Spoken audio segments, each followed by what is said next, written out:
You know what I mean? The vision that he shared with me and so many of us is truly an honor. And I say that to say this here. And he's still trying to find ways and means to help us, those that don't have a voice strong enough for the people in position to hear us. But he's in a position, and he's always been an advocate of helping people that need the help. And I'm so honored to be here and also to be a part of the Clemency Committee, not the committee, but to be a part of founding a Clemency. But also remember, June the 1st was the cutoff period. Everybody remember that.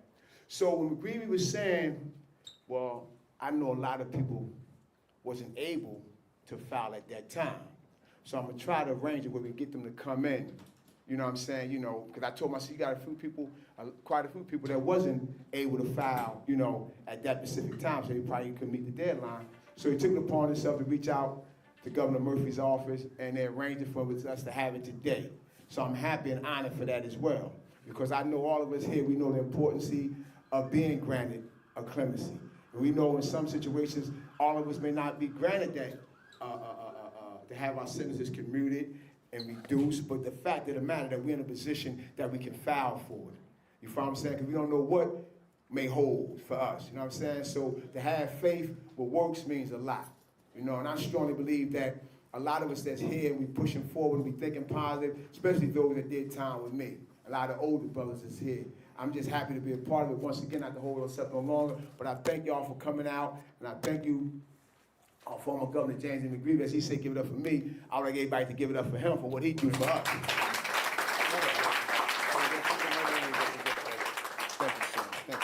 Thanks. Give it up for Sal. Put your hands together. Sal, how many years did you do? Oh yeah, I did, well, everybody do know, I did 38 years, 6 months, and 12 days. You know what I'm saying? So hours I forgot that, man. But again, if you did 3 or 4, it's too much. But the time that we spent for the lifers that's here, and you know, I'm ready to push forward. You know, and I'm happy to be where I'm at too. And I'm the outreach coordinator too. You know, and that's, you know, that's the title I got from my Shit, I'm an outreach coordinator. All I know is you're my boss. And we're also going to be working on geriatric release, which is something really important for guys that are just languishing in prison, nothing's motherfucking happened. So we're trying to get them out. So we're trying to look at that. And I want to thank Governor Murphy, and I'm working with the legislators. And then we got this skinny ass white kid over here, Nick. So Nick, come up here. And so Nick, I just want to talk briefly. Now, a lot of you guys know Nick, and I just want to be grateful for Nick. Nick is a great kid. Great young man. Everybody is a kid to me these days. But, and a lot of you know him from what he's done on our side of the fence in terms of reentry, in terms of legal. And I'm just going to, and before I introduce John, you got 3 minutes to talk about what you do, just to remind everybody your availability. Gotcha. Okay. I want to say that I was meeting with a client, and I told him if I come out here, Gov's going to call on me, so I knew it would happen. But yeah, I'm Nick. I'm the legal services coordinator here at our Essex County reentry site. So some of what we do here, the first step is we help people that are coming out of prison reobtain their IDs. When you go away to prison or jail, birth certificates, social security cards, motor vehicle IDs, those are considered contraband and they're shredded when you go to prison. So a lot of people come out here with none of those IDs, really no way to identify themselves other than sometimes their DOC or state prison ID card. So we start there. We help people get their birth certificates, their driver's licenses, their motor vehicle IDs, and their social security cards. The other big bucket of things that we work on are municipal court cases. A lot of people are told when they go to prison and they go to jail, all your fines and warrants and driver's license suspensions will be gone when you get out. That's not really true. Yeah, so there's paperwork you have to fill out while you're in prison to do that. It's called an incarcerated defendant request for relief form. Nobody that's in prison is thinking about filling out that paperwork for their court fines when they get out. So what we do when they do get here is we search up those court fines in New Jersey, pull them up, and then we write letters to the municipal courts asking them to recall those warrants, vacate those fines for the time that they were in prison, and lift any driver's license suspensions. Just for like the numbers behind that, our legal services team across our 8 sites did about $2 million in bail and fines that were revoked and vacated last year. We're looking to go a little bit past that this year. So it's a lot of effort to resolve those municipal court cases for our participants, that doesn't continue to follow them once they've reestablished their lives. They don't have warrants and driver's license suspensions that could derail them at any moment. So we do those two big things, and then the third bucket of things that we do are expungements. So that's something separate for people that have spent either, if it's a regular expungement, it's 5 years, or if there's multiple felonies, 10 years outside of prison, off of parole, supervision, or probation. For many crimes, we're able to file those expungements to clear their records, and then that way, when someone applies for a job or applies for housing and a background check is run on them, those crimes don't appear, they're erased. So that's considered like our holy grail of legal services, because it's able to remove that ultimate barrier to employment for our participants that are coming home from prison. All right, say the three buckets again, real quick. Okay, so the first thing is identification. That's really the first step, making sure that people have ID and are able to work with it. The second part is municipal court cases, clearing fines, clearing warrants, clearing tickets, things like that. And then the third bucket of things that we work on is expungement, once people are ready and eligible to file for that as well. Thanks, Nick. All right, thank Anybody have you. any questions for Nick? Go ahead. I do have a question. Can you stand up? Yeah, I do have a question. I am part of the program. It's Yes. Good to see you again. And could for you give the- first name? Sue Sue. Lee. Thank Yes. you, Sue. Good to finally meet you. God bless. So the question that I have for expungements, I've been hearing about this Fresh Start program. I have for a little under 4 years I'm getting a left. signal to give you I'm a so mic. sorry. No, I have a you're little good. under 4 years left, and I was just wondering if the Fresh Start program is an actual real thing, because I'm kind of ready to get off parole now. But I was wondering if the Fresh Start program does apply to people who have a crime, whether it be violent or what have you, and then be expunged after they've fulfilled their requirements of parole to get a fresh start, so that they can just be off the system.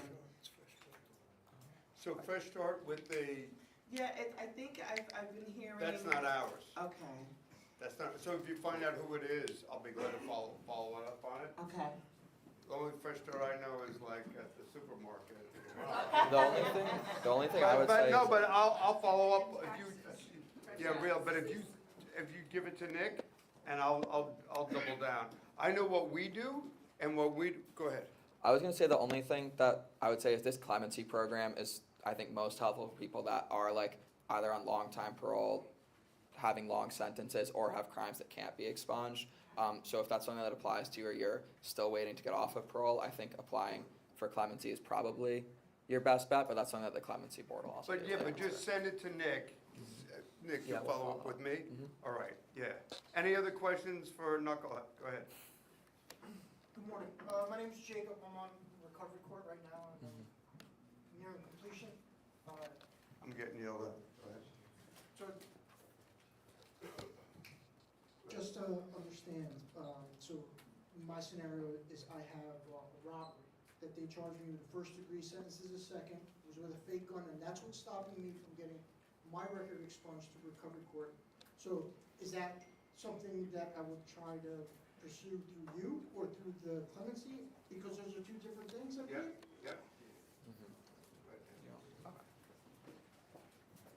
That would be something you'd pursue through clemency, because robbery, same thing here, as it's non-expungable in drug court, it's non-expungable. It's just on the list of non-expungable offenses in New Jersey. So those offenses preclude all other expungements. So you have like a robbery and then maybe like a CDS conviction that's expungable. Nothing's expungable once you have that one non-expungable conviction. So then clemency is your best path. So why don't we talk to Nick afterwards, because Nick works there, so he ain't going anywhere. So, because I don't want to hold him, because John's on a tight schedule, but first, I just want to say thank you to great Jenny Pena. I want to say thank you to Nick. Where's Sal? I want to say thank you to the great Calvin Bass. He's probably already back, and now it's just my honor. Thanks, Nick. Give it up for Nick.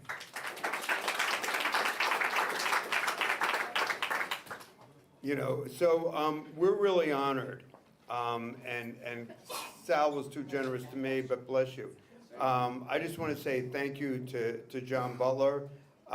John works for the governor's office of the state of New Jersey. I just want to say now, clemency, I want to just be really clear and really honest, because that's the most important thing, is the level of trust we have with one another.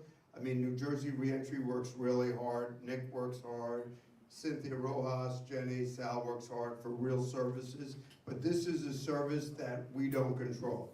This is a service in the governor's office, right? So they make a level of determination. So I don't know, I just want to be candidly, John may share with you, I don't know what the percentages are, I don't know how often it happens, but I don't want to, what's really important to me as a matter of integrity, I don't want to create, hey brother, I don't want to create any false expectations, right? So because you sit here on a Thursday morning, I don't want people to think that they merely put in an application and this comes back. But it's part of what we do. I mean, we do it on healthcare, we do it on addiction, we do it on mental health, we do it on employment. We try to keep everybody properly informed as to what's available for them. And so that's why we're doing this here today, so that you have up-to-date information. So I'm really honored that John's here. John works in Trenton, works in the governor's office, and he came here to New Jersey Reentry.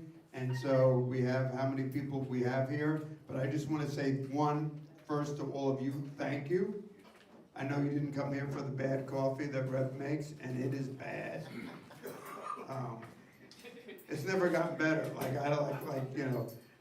Whatever. But in any event, I just wanted, so ladies and gentlemen, he came from the governor's office, and John's doing a tremendous job sort of driving clemency, getting this message out statewide. And as Sal said, as Calvin said, I'm really appreciative because John has been an advocate for the most inclusive clemency process that I know of in the state of New Jersey. And so this didn't happen by accident, but this happened because John believes in the mission and the purpose of clemency. And I personally want to say thank you to him, because it doesn't work unless you work it, but it doesn't work unless people know about it. So ladies and gentlemen, put your hands together for John Butler. And he married well. I'll just leave it there. Thank you, Governor. It's very true, certainly the last part.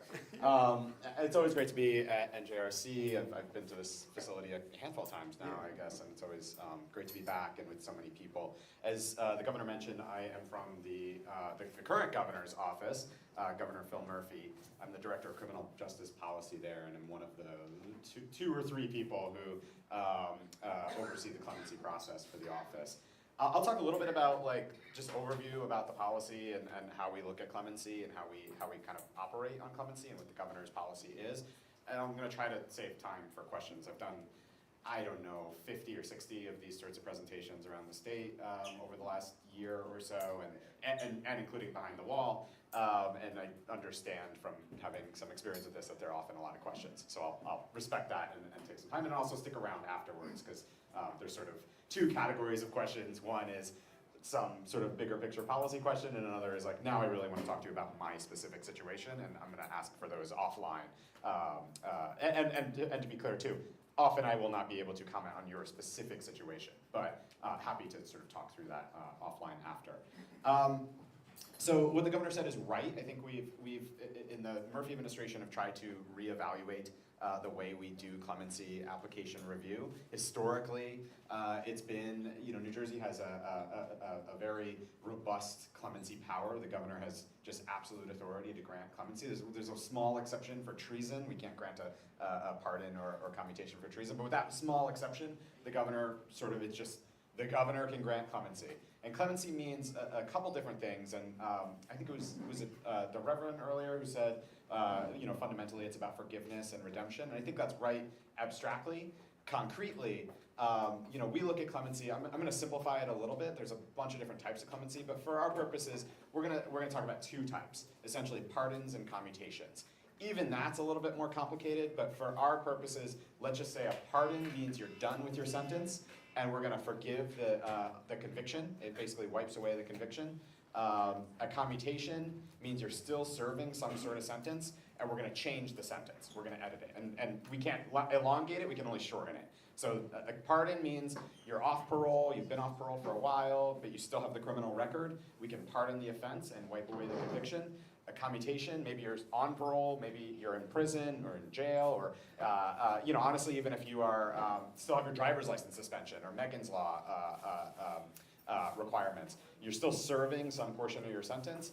We might change that. The governor has the power to change that and shorten it. If you have 10 more years of parole, we can change it to 2. We can change it to 0.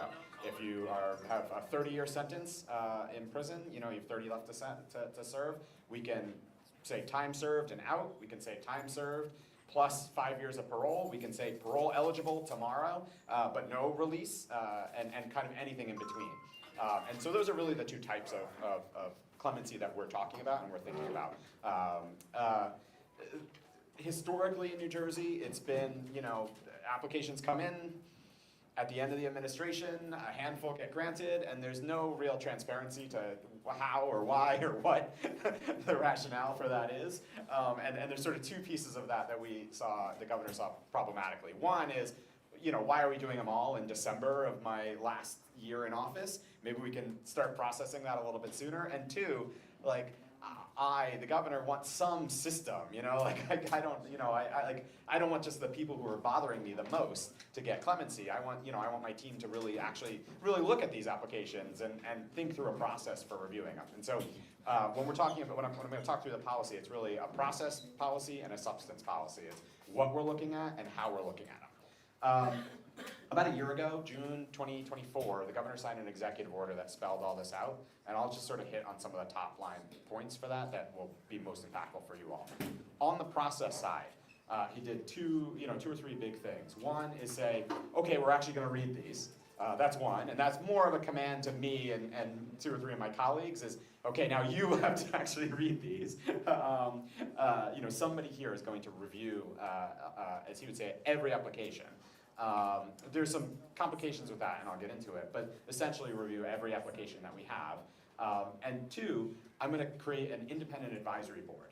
So he created a clemency advisory board, which is now staffed with 5 outside volunteers. They don't work for us. They have other jobs. Some are defense attorneys or former judges, or one person is a designee from the Attorney General's office. One person is a faith leader, a bishop in Jersey City. And they're going to help us, guide our decision making. So from a process point of view, an application comes in. First it goes to parole. You submit it to parole. Parole has no substantive role in the process. They collect the papers. They make requests to a bunch of agencies for documents. They put in a literal file, a paper file, and then literally ship the paper file to our office. That's their role. About 2 months after they get it, we get it in our office. And then somebody on our team pulls the file, reads it, and sort of types up a summary. Can I just ask a practical question? So if you didn't apply yet, can you still apply now? Yeah, I'll go over the deadlines and stuff too. Okay. Yeah, because I know there's these some guys confusion are about that. interested in concrete. Yeah.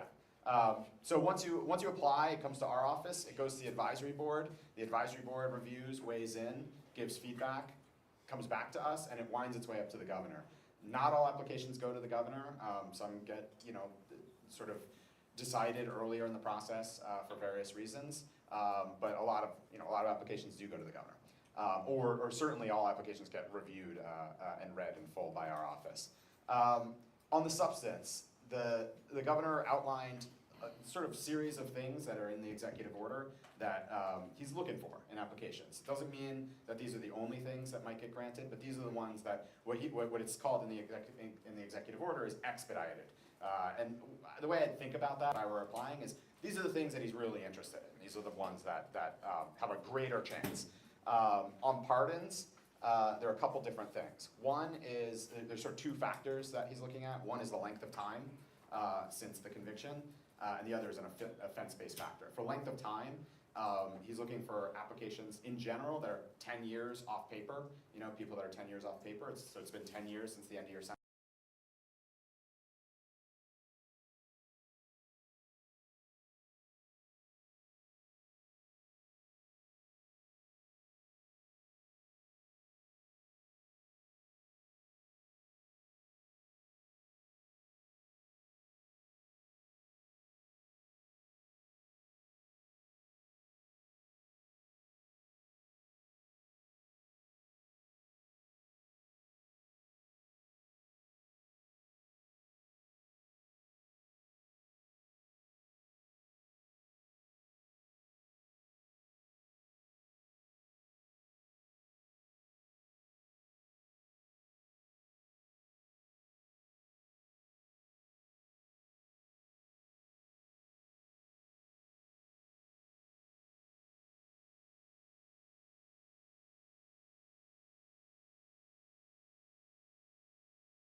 my case was here. Sure. It would depend, I'd have to like read the file to understand what, I don't think I qualify, so. I can't comment on individual Thank you for your cases time. without Thank like, you. Thank you. a lot more information. But in general, again, if you have a New Jersey state conviction, state law, and it's been a long time, again, we're only talking about pardons. Let me maybe finish the factors and then we can take questions. Is it a question or is it a comment about something? Yeah, it was a simple question. I wanted to know, so does the clemency or the pardon only happen during certain times of the year? Like most of us are ignorant. When I say ignorant, no offense, we don't know. Yeah, let me. So does it only happen during this time, or do you guys have different times throughout the year that you look into, pardon? I'll go through all that. I think I'll answer a lot of the questions that people are asking just as I present on the thing. And if I don't, then I'll if I don't answer it in the course of my spiel, then I'll get your questions. Let me maybe finish because that's something I will answer, and yours is something I will answer too. So I talked about pardons. What we're looking for is a length of time from the end of the conviction or the end of the sentence. That's one. Two is we're looking for the nature of the offense. Typically, like, we're looking for non-violent, or the way we described it as a non-NJRA, no early release act offense. So if you have a non-violent, no early release act, non-NJRA offense, and it's been 10 years, you probably qualify for expedited consideration for a pardon. That, for what it's worth, is like most criminal convictions in the state of New Jersey satisfy those two things. Most of them are older, most people with a criminal conviction have an older conviction, and most criminal convictions in the state of New Jersey are not NJRA, they're something else. If you have a NJRA offense, you can still be considered for expedition. You have to meet the time criteria, but if the prosecutor doesn't object, which happens often, they don't often write in favor, but they often just don't state an opinion, then it can still be expedited. And we have granted pardons for people who have, say, a robbery conviction from 1997 or whatever, from a long time ago. And so those are sort of the main ways you get into the expedition criteria for a pardon, is, again, time has passed and it's a nonviolent offense or the prosecutor doesn't object. The commutations are a little bit different. There's no time factor. It could be, you could have just gotten sentenced yesterday, whatever. You could theoretically, you could still be pre-sentenced, but have the conviction. What we're looking for is just specific categories of cases. And as a general principle here, what the governor is interested in is areas of where the sort of the culpability doesn't match the punishment, where you're like not as guilty for the thing that you're being sentenced for. There are a couple subcategories for that are outlined in the executive order. One is people who committed their crime because of abuse or coercion or some sort of abusive relationship. Often, like the sort of standard example of that is a woman who kills their abusive partner. But it could be any sort of abusive relationship. When I clerked in federal court, and we have like a lot of cases of women who were convicted of trafficking charges from another country who did the trafficking at the sort of coercion or the threat of abuse in their home country. That would be an example of something that would be expedited under a policy. That's two women examples, but we have a lot of examples of men too who experience some sort of coercive relationship that forced them into the crime. The second category, and this is probably more common, is instances where there's an extreme trial penalty. So that means you got a plea offer of 7 years for whatever, you decided to exercise your right to trial, you got sentenced to 50 years. Very common. In all trials, there's typically a trial penalty of some kind, but what we're looking for is where it really seems out of whack with what the offer was and what the crime was, right? It really does seem like you're being punished for having gone to trial. And of the commutations we've granted, all have kind of fallen into those two categories. I think every case, again, whether you satisfy those priorities that I outlined, or whether you don't, gets an individualized review. You know, it's one of the reasons we have the time requirements is we're looking for signs of rehabilitation, we're looking for stability, you know, for the pardons, we're looking to see that you've kind of gotten on your feet and you're past whatever the you know, criminal events were.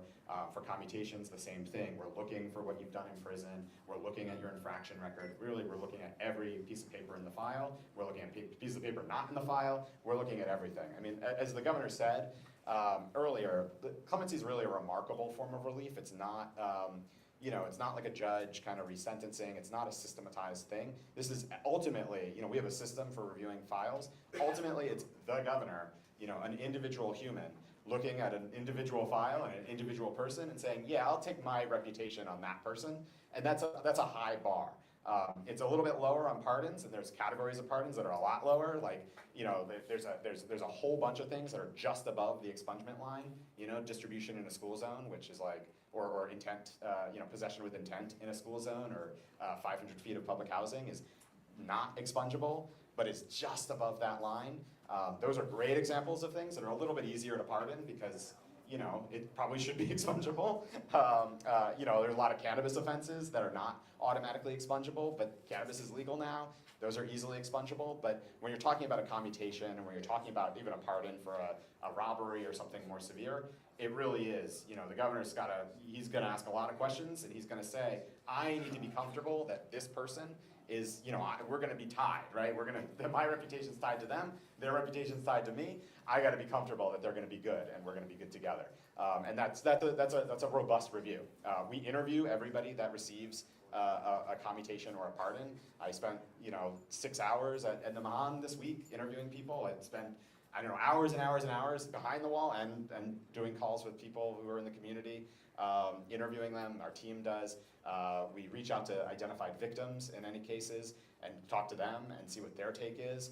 It's probably about 60-40, whether they're favorable or not favorable. You know, not favorable, probably 60%, but I actually think 40% being indifferent to favorable is pretty high, ultimately.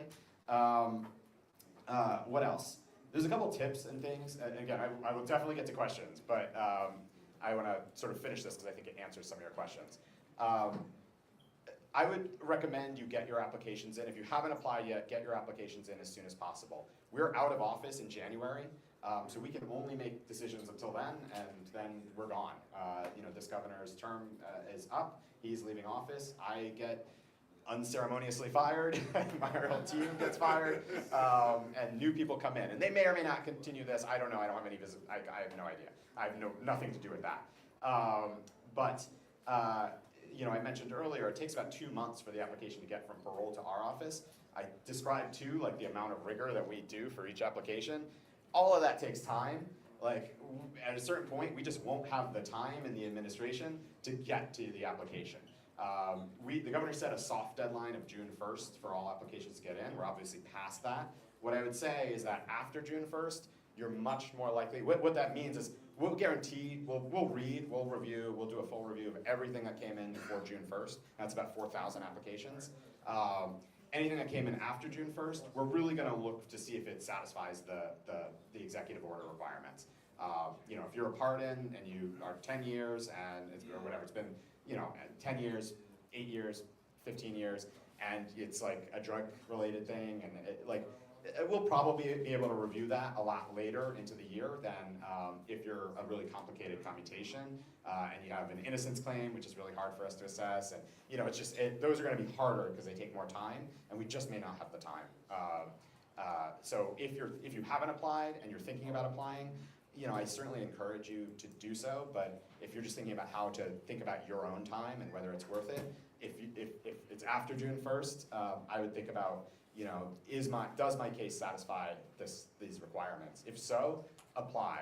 If not, you know, I would say get it in if we can, if we have time, if we are able to, we'll review it. But it's just much less likely than before June 1st. But it doesn't mean there's no hope. Like the next administration may continue some of these policies. They like every administration accepts applications. The last thing I'll say before taking questions is I've now read maybe, I don't know, 1,400 or so applications There's some things to think about when you're putting together an application. It's not always obvious. The application is on the web. It's the newjersey.gov/clemency. We may have some here. It's pretty straightforward. Don't get like hung up on the paper themselves. There's a lot of questions that like you probably don't know the answer to, or you don't remember. Or it's a little vague. Like I don't know. It was like sometime in 1993. I don't remember the date. That's okay. Ultimately, I think what's most helpful for us, what we're looking for is we're trying to understand what happened. What are the criminal convictions that you're seeking relief from? Who are you now? What are you up to? Where did you come from? What did you do? What led you to whatever happened? And then what have you done since then? And the application has some questions to get at that, but really the more information you can provide us, the better. And there's opportunity to attach stuff. I think the strongest applications will include a letter or a note or a sort of written narrative from the applicant that says, hey, I put the dates in to the best of my ability, whatever, but here's who I am and here's what happened. I grew up here, this is the story of my life. I grew up with, I had family trouble, I kind of got in with the wrong crowd. I did X, Y, and Z from 1993 to 1997. Yeah, I was selling drugs. And I didn't know what else to do. I got caught, I got convicted, I went to jail or prison for a little bit of time, I got out, since then I turned my life around, I did, some sort of rehabilitative program in prison or after prison, I enrolled in NJRC, I got a job, I've been working as a forklift operator for 15 years, I'm married now, I have 2 kids, here's that. That's a pretty typical narrative. That's actually I would say the only thing that's also very typical is somebody would also say, and I found God at some point. It's very common that there's some religious element too. But that general narrative, behind the wall, outside of the wall, is a very common narrative. And it's helpful for us to see that progression. The other thing that I would include is letters from other people that know you. And don't get overly, the thing about this is the best letters are people who know you well. They're not like a letter from your sister who really saw you from a childhood, saw you get into trouble, and saw you after, who can articulate that and talk about you, is more valuable than getting, due respect to the governor, than getting Governor McGreevy to write a letter that says, oh yeah, I think he's a pretty good guy. Or the mayor of Patterson or whatever to say, oh yes, I'm pretty sure I saw him once, and he's nice, right? In other words, the status of the person matters less than, I know this guy, I know this woman, they're good, I trust them with my kids, I do this, I've seen the progression, I know what they're up to, employers are a good one, and again, it doesn't have to be the boss's boss, it's just, his manager. And he's worked for me for 5 years, and he's a good employee. Those are the sorts of things that are more impactful than very powerful people or very connected people. But it is useful to have letters from other people, and I think some sort of narrative from yourself. Again, it's not explicit in the application, but my advice is if you're applying, and if you have applied and didn't submit all that stuff, I would, you can submit more material, and I'll leave my card. You can just email it to me, and I'll add it to your file. Or you can email it to the general clemency thing, and we'll print it and put it in the file and make sure it gets considered. Most people, I mentioned we have 4,000 applications. 2,500 of them or something, 2,500 of them, essentially say the same 2 things, which is, why do you want clemency? Because I don't want to be in prison. Why do you deserve clemency? Because I'm a different person than I was back then. Period, end, right? And that's just not enough information for us to grant clemency. Again, we have to assess, and I believe it. I believe you're not the same person. I'm sure you want to get out of prison. I'm sure you want a pardon. I'm sure you want relief. I'm sure you want better jobs. So you have to help. We don't know you. We have to help. You have to help us understand your story and understand, exactly what you went through, exactly what you did, and exactly, who you are now, in order for us to be most comfortable granting relief. So I think I answered your question about timeline. So we have up to January of next year, January 2026. even though the deadline was June and we're hosting this event. Yeah, I would say get it in as soon as you can. Again, it takes about 2 months. At a certain point, what we'll do, and I'm not sure what this point is, so I'm being very candid. At a certain point, the applications sort of roll over and they become they just go to the next administration. They become the first applications for the next administration. Historically, that's what happened. And that usually happens around the fall. So, say October, November. We're gonna keep reading for as long as we're in these jobs, and we're gonna get through as many as we can. But again, there's a physical problem. We just physically cannot review applications after a certain point. Okay. Now, you had your hand up for most of the day, so I'll call you first. Now, I have a two-part question, right? So, a lot of people who have petitions in, and like you commented about adding more information, a lot of that information gets sent. There's no verification that it is actually received, right? There's no verification as to the status of your actual application. There's no verification, no kind of notification of what needs to be added, right? So if you're telling people you need this, this, and this now, but there's a lot of applications that have been in there, like mine, for instance, have been there since 2019. Mhm. I haven't received no notification of any kind as far as if it's missing something, if you need more information on something, what's the timeline, if there's any kind of anything I can actually add to it, right? Or if it's even been reviewed. So my question is, how can that be amended or worked upon?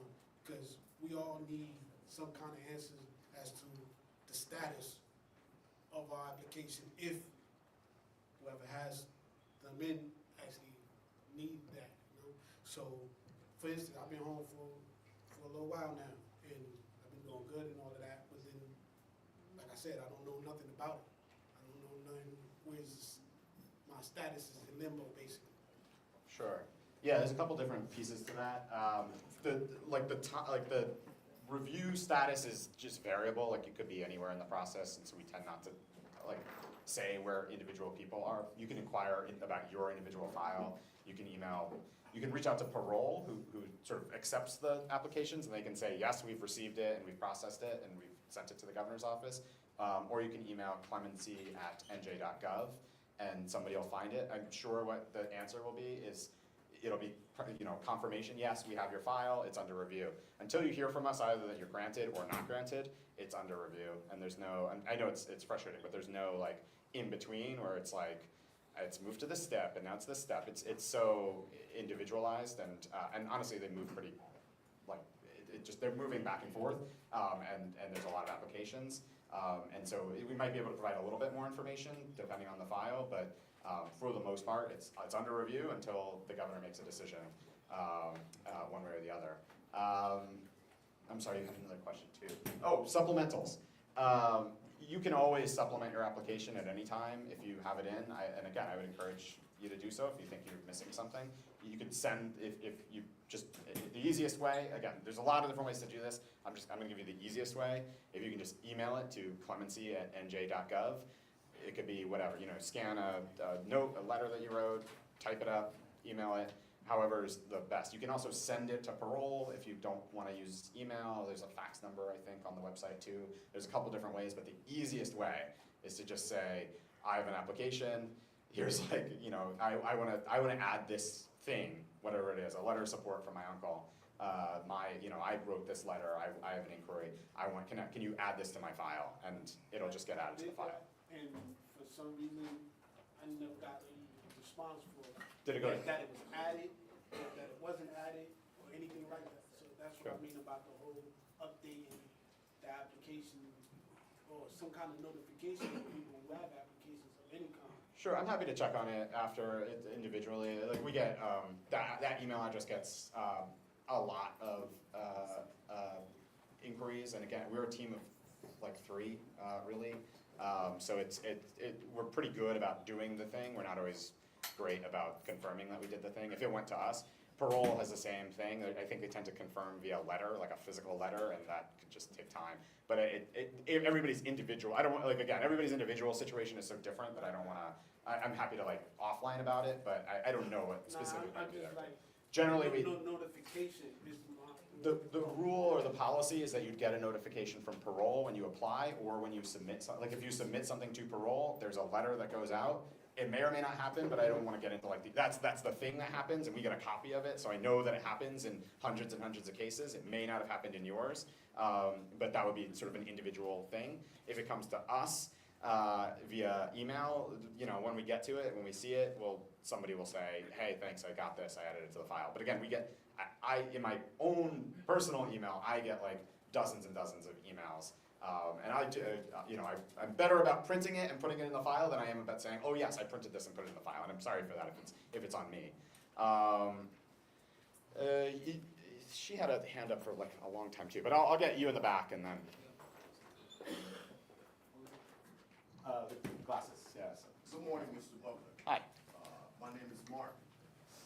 So I want to talk a little bit about the criteria that you mentioned. I heard you say something pertaining to the length of time. You said something about 5 years and 10 years.